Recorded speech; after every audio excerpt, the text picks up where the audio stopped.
La commune de Grassologne étant dans le flou, pour tenter d'y voir plus clair, commençons par un bref rappel des événements. Suite aux élections communales du 14 octobre, c'est le PS qui arrive en tête avec 42% des voix, suivi du PTB avec 19%, viennent ensuite Écolo et le MR avec un peu plus de 11% chacun.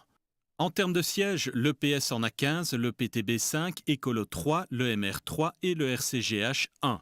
Le 25 octobre, aussi surprenant que cela puisse paraître, un pacte de majorité regroupant 8 élus du PS et 3 autres partis est conclu par Maurice Motard, qui a réalisé le meilleur score personnel dans la commune. 7 membres du PS se retrouvent ainsi dans l'opposition. Il s'agit de Manuel Dony et 6 élus socialistes qui le soutiennent. En ce début de semaine, nouveau rebondissement. En cause, ce courrier envoyé par Serge Stassard, un élu PTB, à l'attention du conseil communal de Grassologne. L'homme de gauche y explique qu'il ne peut imaginer l'arrivée du MR au pouvoir au niveau local. Il a donc décidé de poser un geste fort en renonçant à son mandat de conseiller communal. Le PTB n'ayant pas de suppléant, selon le règlement en vigueur, le siège revient au premier parti, le PS.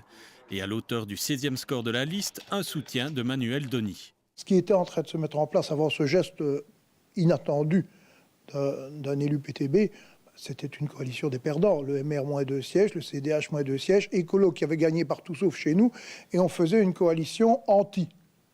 Moi, je crois que plutôt de travailler contre, avec un programme qui va plus ressembler à rien, tout le monde y mettra un peu du sien, défendons le programme socialiste pour lequel on a été élu, défendons le A16, ce serait le mieux.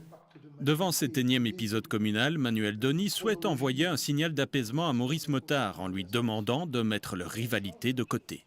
Je lance un appel à l'ensemble des socialistes, dont M. Motard, et je commence déjà par éteindre de mon vocabulaire les clans, les combats, les donistes, les motardistes. Je voudrais bien que la fédération nous ramène à la raison. Est-ce que nous ne pouvons pas simplement, sous l'autorité de la fédération, reconnaître qu'à 16, nous formons une majorité absolue et que nous sommes assez adultes que pour avoir envie de taire nos différences pour appliquer ce qui nous réunit, c'est-à-dire le programme. Maurice Motard sera-t-il favorable à cette solution? Indisponible, il n'a pu s'exprimer à notre micro. Mais d'ici le 3 décembre et la date du conseil communal où le pacte de majorité doit être voté, il faudra trouver une solution à cette situation rocambolesque.